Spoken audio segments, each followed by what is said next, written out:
ನಿಮ್ಗೂ ವಾಕಿಂಗ್ ಹೋಗೋ ಆಸೆನಾ? ಆದ್ರೆ ಬೆಳಿಗ್ಗೆ ಎದ್ದೇಳಕ್ ಆಗ್ತಾ ಇಲ್ವಾ? ಗೀತಾ ಹೆಂಗ್ ಎದ್ದೇಳೋದು? ನಮಗೂ ಹೋಗೋ ಆಸೆ ಅಂತ ಹಾಕಿದ್ರಲ್ವಾ?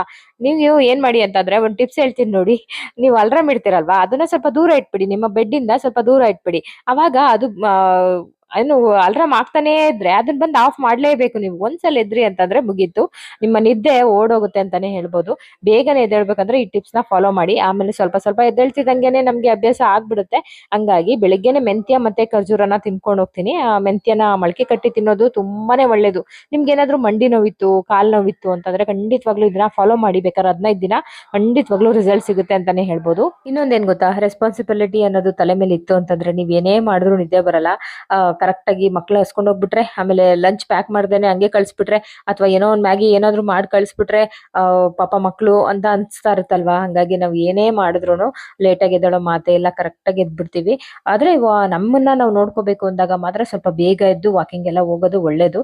ಟ್ರೈ ಮಾಡಿ. ಬೇಕಾದ್ರೆ ಮೊಬೈಲ್‌ನ ದೂರ ಇಟ್ಟು ಅಲಾರ್ಮ್ ಇಟ್ಬಿಟ್ಟು ಅವಾಗ ಬಂದ್ ಆಫ್ ಮಾಡೇ ಮಾಡ್ತೀರಾ. ಆಮೇಲೆ ಹೋಗ್ಬೇಕಾದ್ರೂ ಅಷ್ಟೇನೆ, ಅಯ್ಯೋ ಯಾರಪ್ಪ ಚಳಿ ಹೋಗೋರು ಅಂತ ಅನ್ಸ್ಬೋದು. ಆದ್ರೆ ಒಂದ್ಸಲಿ ನಿಮ್ ಬಗ್ಗೆ ನೀವ್ ಯೋಚನೆ ಮಾಡಿ ನೋಡಿ. ಯಾರು ಯಾರಿಗೂ ಮೋಟಿವೇಟ್ ಮಾಡಕ್ ಆಗಲ್ಲ. ಪ್ರತಿದಿನ ಪ್ರತಿ ಕ್ಷಣ ನಮಗ್ ನಾವೇ ಅದನ್ನ ಮೋಟಿವೇಟ್ ಮಾಡ್ಕೊಂಡು ನಾವು ಹೋಗ್ಬೇಕು. ವಾಕಿಂಗ್ ಆಗ್ಲಿ ಅಥವಾ ವರ್ಕೌಟ್ ಆಗ್ಲಿ, ಸಣ್ಣ ಪುಟ್ಟ ಎಕ್ಸರ್ಸೈಸ್ ಆಗ್ಲಿ ಮಾಡ್ಬೇಕು. ಹಂಗಾಗಿ ಈ ಟಿಪ್ಸ್ ನನ್ ಕಡೆಯಿಂದ ನಿಮಗೆ. ಇವಾಗ ಮೊನ್ನೆ ಎಲ್ಲ ತುಂಬಾ ಸರಿ ಕೇಳಿದ್ರಲ್ವಾ, ಚಕ್ಲಿ ತೋರ್ಸಿ ಚಕ್ಲಿ ತೋರ್ಸಿ ಅಂತ. ಅವತ್ತಿಂದ ಟೈಮ್ ಆಗಿರ್ಲಿಲ್ಲ. ನಾನಿಲ್ಲಿ ಅವತ್ತು ಚಕ್ಲಿ ಹಿಟ್ ಮಾಡ್ಸಿದ್ದೆ ನಾನು. ಇದಕ್ಕೇನೆ ಕಡ್ಲೆ, ಒಣಮೆಣಸಿನಕಾಯಿ, ಗುಂಟೂರು ಮತ್ತೆ ಬ್ಯಾಡಗೆ ಎರಡನ್ನೂ ಕೂಡ ಹಾಕ್ಸಿ ಮಾಡ್ಸಿದೀನಿ. ಅಕ್ಕಿನ ಸ್ವಲ್ಪ ಬೆಚ್ಚಗ್ ಮಾಡ್ಕೊಂಡು ನಾನು ಹೋಗಿ ಮಿಲ್ಲಲ್ಲಿ ಹಾಕ್ಸ್ಕೊಂಡ್ ಬಂದಿದ್ದೀನಿ ಆಯ್ತಾ. ಇದಾದ್ಮೇಲೆ ಇದಕ್ಕೆ ನಾನು 1 ಸ್ಪೂನ್ ಅಷ್ಟು ಜೀರಿಗೆ, 1 ಸ್ಪೂನ್ ಅಷ್ಟು ಎಳ್ಳು, ರುಚಿಗೆ ತಕ್ಕಷ್ಟು ಉಪ್ಪು ಇಷ್ಟನ್ನು ಕೂಡ ಹಾಕೊಂಡು, ತುಪ್ಪ ಅಥವಾ ಎಣ್ಣೆ ಡಾಲ್ಡಾನು ಕೂಡ ಹಾಕ್ಬೋದು. ಚೆನ್ನಾಗಿ ಬಿಸಿ ಮಾಡ್ಕೊಳ್ಳಿ. ಬಿಸಿ ಮಾಡ್ಕೊಂಡು ಈ ಉಪ್ಪು ಮತ್ತೆ ಜೀರಿಗೆ, ಎಳ್ಳು ಎಲ್ಲ ಹಾಕಿರ್ತೀವಲ್ಲ ಅದನ್ನೆಲ್ಲ ಚೆನ್ನಾಗಿ ಮಿಕ್ಸ್ ಮಾಡ್ಕೊಂಡು, ಆ ಬಿಸಿ ಮಾಡಿರೋಂತಂದ ಎಣ್ಣೆ ಅಥವಾ ತುಪ್ಪನ ಇದ್ರೊಳಗಡೆ ಹಾಕಿ ಚೆನ್ನಾಗಿ ಮೊದಲು ಮಿಕ್ಸ್ ಮಾಡ್ಕೊಂಬಿಡಿ. ಈ ತರ ಒಂದು ಕಣಕ್ಕೂನು ಆ ಒಂದು ಎಣ್ಣೆ ಅಥವಾ ತುಪ್ಪ ಸೇರ್ಕೋಬೇಕು. ಅಲ್ಲಿವರೆಗೆ ಚೆನ್ನಾಗಿ ಮಿಕ್ಸ್ ಮಾಡಿ. ಇವಾಗ ಬಿಸಿನೀರೇ ಬೇಕು ಅಂತಲ್ಲ, ತಣ್ಣೀರಲ್ಲೂ ಕೂಡ ನೀವು ಚೆನ್ನಾಗಿ ನಾದ್ಕೊಂಡು ಈ ಹಿಟ್ಟನ್ನ ಕಲ್ಸ್ಕೋಬೇಕಾಗತ್ತೆ. ಯಾವ ತರ ಅಂತಂದ್ರೆ, ಈ ಚಪಾತಿ ಹಿಟ್ಟೆಲ್ಲ ಕಲಿಸ್ತೀವಿ ನೋಡಿ, ಪೂರಿ ಹಿಟ್ಟಲ್ಲ ಚಪಾತಿ ಹಿಟ್ಟು, ಆ ತರ ನಾವು ಇದನ್ನ ಕಲ್ಸ್ಕೋಬೇಕಾಗತ್ತೆ. ಒಂದ್ ಸ್ವಲ್ಪ ನೀರ್ ಜಾಸ್ತಿನೇ ಇಡ್ಸುತ್ತೆ. ಯಾಕಂದ್ರೆ ಅಕ್ಕಿ ಹಿಟ್ಟಲ್ವಾ, ಅರಳುತ್ತೆ. ಹಂಗಾಗಿ ಸ್ವಲ್ಪ ಇಡ್ಸುತ್ತೆ. ಹಂಗಾಗಿ ಚೆನ್ನಾಗಿ ನಾವು ನಾದ್ಕೊಂಡ್ರೆ, ನಿಮ್ಗೆ ಏನಾದ್ರೂ ನೀವು ಫಸ್ಟ್ ಟೈಮ್ ಚಕ್ಲಿ ಮಾಡ್ತಾ ಇದ್ರ ಅಂದ್ರೆ, ನಾವು ಗಿರ್ನಿಗೆ ಹೋಗ್ತೀವಲ್ಲ, ಅಂದ್ರೆ ಮಿಲ್ಗೆ ಹೋಗ್ತೀವಲ್ಲ, ಅವಾಗ್ಲೇನೆ ಒಂದ್ ಸ್ವಲ್ಪ ಉದ್ದಿನ ಕಾಳನ್ನು ಕೂಡ ನಾವು ಹುರ್ದು ಹಾಕೊಳ್ಳೋದ್ರಿಂದ ನಮ್ಗೆ ನಾರ್ ತರ ಬರುತ್ತೆ. ಅವಾಗ ಎಲ್ಲೂ ಕಟ್ ಆಗಲ್ಲ ನಿಮ್ಗೆ. ಏನಾದ್ರೂ ನಿಮ್ಗೆ ಚಕ್ಲಿ ಮಾಡಿ ಎಕ್ಸ್ಪೀರಿಯನ್ಸ್ ಇದೆ ಅಂದ್ರೆ ಮಾತ್ರ ಈ ತರ ಅಕ್ಕಿ ಮತ್ತೆ ಒಣಮೆಣಸಿನಕಾಯಿ, ಕಡ್ಲೆ ಇಷ್ಟನ್ನು ಕೂಡ ಹಾಕಿ. ಅಂದ್ರೆ 3 ಪಾವು ಅಕ್ಕಿಗೆ ಒಂದು ಪಾವುಗಿನ ಕಮ್ಮಿ ಹಾಕಿದ್ದೀನಿ ಕಡ್ಲೆನ ನಾನು. ಟೋಟಲ್ ಹೇಳ್ಬೇಕಂದ್ರೆ 4 ಪಾವು ಅಕ್ಕಿಗೆ 1 ಪಾವ್ ಅಷ್ಟು ನಾನು ಕಡ್ಲೆನ ಮಿಕ್ಸ್ ಮಾಡ್ಕೊಂಡಿದ್ದೀನಿ. ಹಂಗಾಗಿ ತುಂಬಾ ಚೆನ್ನಾಗಿ ಬರುತ್ತೆ. ಇವಾಗ ಎಣ್ಣೆನ ಕಾಯೋದಕ್ಕಿಟ್ಟೆ. ಆಮೇಲೆ ಆಮೇಲೆ ಈ ಬೈಂಡಿಂಗ್ ಎಲ್ಲ ಹಾಕ್ತಿವಲ್ಲ ಮಕ್ಕಳಿಗೆ, ಅದೇ ಶೀಟ್‌ನ ತಗೊಳ್ಳೋದ್ರಿಂದ ಸ್ಲ್ಯಾಬು ನೀಟಾಗಿರುತ್ತೆ. ಚಿಕ್ಕ ಚಿಕ್ಕ ಪೀಸ್‌ಗಳಾಗಿ ಕವರ್‌ನ ಕಟ್ ಮಾಡ್ಕೊಂಡು ಇದೆಲ್ಲ ಬೇಡ. ಇದೊಂದಕ್ಕೆ ನಾವು ಆರಾಮಾಗಿ ಮಾಡ್ಕೊಳ್ಬೋದು. ಹಂಗಾಗಿ ಪ್ಲೇಟ್‌ಗಳ್ನ ಇಟ್ಕೊಂಡು ಅದಕ್ಕೆ ಮಾಡ್ಕೋಬಹುದು. ಆದ್ರೆ ಚಕ್ಲಿ ಎತ್ತೋದು ತುಂಬಾ ಈಸಿ ಪೇಪರ್ ಮೇಲೆ ಆಯ್ತಾ. ಸ್ಲ್ಯಾಬು ನೀಟಾಗಿರುತ್ತೆ ಅನ್ನೋದಕ್ಕೋಸ್ಕರ ಇವಾಗ ಒಂದ್ಸಲಿ ತಗೊಂಡೆ ಚಕ್ಲಿ ಒಳಗೆ ಹಾಕೊಂಡಿದ್ದೀನಿ. ಆಮೇಲೆ ಹಿಟ್ಟನ್ನ ಒಣಗೋದಕ್ಕೆ ಬಿಡಬಾರ್ದು. ಫಸ್ಟ್ ಕೈ ಸೆಟ್ ಆಗೋವರೆಗೂ ಸ್ವಲ್ಪ ಕಷ್ಟ ಆಗುತ್ತೆ ನಿಮ್ಗೆ. ಈ ತರ ನಾವೇನ್ ಪ್ರತಿದಿನ ಮಾಡಲ್ಲ ಅಲ್ವಾ, ಹಂಗಾಗಿ ಸ್ವಲ್ಪ ಕಷ್ಟ ಆಗುತ್ತೆ. ಸೆಕೆಂಡ್ ಬ್ಯಾಚ್ ಅಲ್ಲಿ ನೀವೇನೆ ಪಟಪಟ ಅಂತ ಅನ್ಬಿಟ್ಟು ಈ ಚಕ್ಲಿನ ಮಾಡ್ಕೊಂಡ್ಬಿಡ್ಬೋದು. ಅಷ್ಟು ಚೆನ್ನಾಗಿ ಬರುತ್ತೆ. ಇದು ಶೇಪೇ ಇರ್ಬೇಕು ಅಂತ ಏನಿಲ್ಲ ಆಯ್ತಾ. ಅಂಗಡಿಲೆಲ್ಲ ಇರುತ್ತಲ್ಲ ಆ ತರ ಶೇಪ್ ಇರ್ಬೇಕು ಅಂತ ಏನಿಲ್ಲ. ನಿಮ್ಗೆ ಹೆಂಗ್ ಬರುತ್ತೋ ಹಂಗ ಹಾಕೊಳ್ಬೋದು. ತುಂಬಾ ಚೆನ್ನಾಗಿ ಬರುತ್ತೆ. ಹಂಗಾಗಿ ನೋಡಿ ಈ ತರ ಹಾಕ್ತಾ ಇದ್ದೀನಿ ಸಿಂಪಲ್ ಆಗಿ. ಫಸ್ಟ್ ಸ್ಟಾರ್ಟಿಂಗ್ ಅಲ್ಲಿ ಸ್ವಲ್ಪ ನಿಧಾನಕ್ಕೆ ಹಾಕೊಳ್ತಾ ಇದ್ದೀನಿ. ಆಮೇಲೆ ಪಟಪಟ ಅಂತ ಅನ್ಬಿಟ್ಟು 1/4 ಗಂಟೆಗೆಲ್ಲ ಚಕ್ಲಿ ಮಾಡಿ ಮುಗಿಸ್ಬಿಟ್ಟೆ. ನೋಡಿ ಈ ತರ. ಆಮೇಲೆ ಹೈ ಫ್ಲೇಮ್ ಅಲ್ಲಿ ಇರಬಾರ್ದು, ಲೋ ಫ್ಲೇಮ್ ಅಲ್ಲಿ ಇರಬಾರ್ದು. ಲೋ ಫ್ಲೇಮ್ ಅಲ್ಲಿ ಇಟ್ರೆ ಎಣ್ಣೆ ಇರ್ಕೊಳ್ಳುತ್ತೆ. ಹೈ ಫ್ಲೇಮ್ ಅಲ್ಲಿ ಇಟ್ರೆ ಮೇಲ್ಗಡೆ ಎಲ್ಲ ಸೀದೋಗ್ಬಿಡುತ್ತೆ, ಒಳಗಡೆ ಬೇಯಲ್ಲ. ಹಂಗಾಗಿ ಮೀಡಿಯಂ ಅಲ್ಲಿ ಇಟ್ಕೊಂಡು ಚೆನ್ನಾಗಿ ಗರ್ಗರಿಯಾಗಿ ಬೇಯಿಸ್ಕೊಂಡ್ರೆ ಸಖತ್ತಾಗಿರುತ್ತೆ. ನಾನು ಒಂದು ಪ್ಲೇಟ್ ಹಾಕಿ ಕೊಟ್ರೆ ತಿಂತಾ ಇದ್ರು, ತಿಂತಾನೇ ಇರ್ಬೇಕು ಹಂಗ ಅನ್ಸ್ತಾ ಇದೆ. ಸ್ಟಾಪ್ ಮಾಡಕ್ಕೆ ಇಷ್ಟ ಆಗ್ತಾ ಇಲ್ಲ ಅಂತ ಇದ್ರು ಮನೆಯವರು. ಅಷ್ಟು ಸೂಪರ್ ಆಗಿರುತ್ತೆ. ಆಮೇಲೆ ನಿಪ್ಪಟ್ಟು ಕೂಡ ಮಾಡ್ಕೊಳ್ಬೋದು. ಸ್ವಲ್ಪ ಕಡಲೆ ಬೀಜ ಅದನ್ನೆಲ್ಲ ಹಾಕಿ ಮಾಡ್ಕೋಬಹುದು. ಆಮೇಲೆ ಏನ್ ಗೊತ್ತಾ, ಇದೆಲ್ಲ ಅಂದ್ರೆ ನಮ್ಮ ಅಜ್ಜಿ, ನಮ್ಮ ತಾತ ಕಾಲದಲ್ಲಿ ಮಾಡ್ತಿದ್ದಂತ ಚಕ್ಲಿ ಅದೇ ಮೆಥಡ್ ಅಲ್ಲಿ ನಾನು ಇವಾಗ ಮಾಡಿದೀನಿ ಆಯ್ತಾ.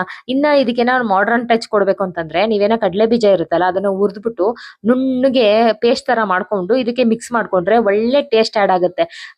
ಆಮೇಲೆ ತರ್ತರಿಯಾಗಿ ಕಡಲೆ ಬೀಜನ ರುಬ್ಬಾರ್ದು, ಯಾಕಂದ್ರೆ ಚಕ್ಲಿ ಒಳ್ಳಲ್ಲಿ ಸಿಗಾಕೊಂಡ್ಬಿಡುತ್ತೆ.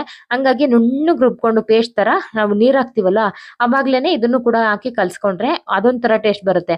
ಇನ್ನ ಒಂಥರ ಅಂತಂದ್ರೆ ಹೆಸರು ಬೇಳೆನ ಒಂದ್ 3 ವಿಷಲ್ ಹೊಡ್ಸ್ಕೊಂಡು ಅದನ್ನು ಕೂಡ ಇದ್ರ ಜೊತೆ ಮಿಕ್ಸ್ ಮಾಡ್ಕೊಂಡ್ರು ಕೂಡ ತುಂಬಾ ಚೆನ್ನಾಗಿರುತ್ತೆ ಚಕ್ಲಿ ಆಯ್ತಾ. ಈ ತರ ಮಾಡರ್ನ್ ಟಚ್ ಕೊಟ್ಟು ಹಳೆ ಕಾಲದವ್ರ ತರನೇ ನಾವು ಕೂಡ ಚಕ್ಲಿನ ಮಾಡ್ಕೊಳ್ಬಹುದು. ಹಂಗಾಗಿ ನಮ್ಮನೇಲಿ ಇದೇ ತರನೇ ಮಿಲ್ಗೆ ಹೋಗ್ಬಿಟ್ಟು ಹಾಕ್ಸ್ಕೊಂಡ್ ಬಂದೆ ಮಾಡ್ತಿದ್ದಿದ್ದು. ಹಂಗಾಗಿ ನಾನು ಅದೇ ಮೆಥಡ್ ನ ಮಾಡ್ತೀನಿ ನೋಡಿ. ಈ ತರ ಎಷ್ಟು ಚೆನ್ನಾಗಾಗಿತ್ತು ಅಂದ್ರೆ ಸಕ್ಕತ್ತಾಗಿತ್ತು. ನಿಮ್ಗೂ ತಿನ್ಬೇಕು ಅಂತ ಅನ್ನಿಸ್ತಾ ಇರುತ್ತೆ. ಚಳಿಗಾಲದಲ್ಲಂತೂ ನನ್ಗೆ ಈ ಮಕ್ಳು ದೊಡ್ಡವರಾಯ್ತಾ ಆಯ್ತಾ ಏನ್ ಅಷ್ಟೊಂದು ಅವ್ರು ಅದ್ ಬೇಕು ಇದ್ ಬೇಕು ಅಂತ ಏನು ಕೇಳಲ್ಲ ಆಯ್ತಾ.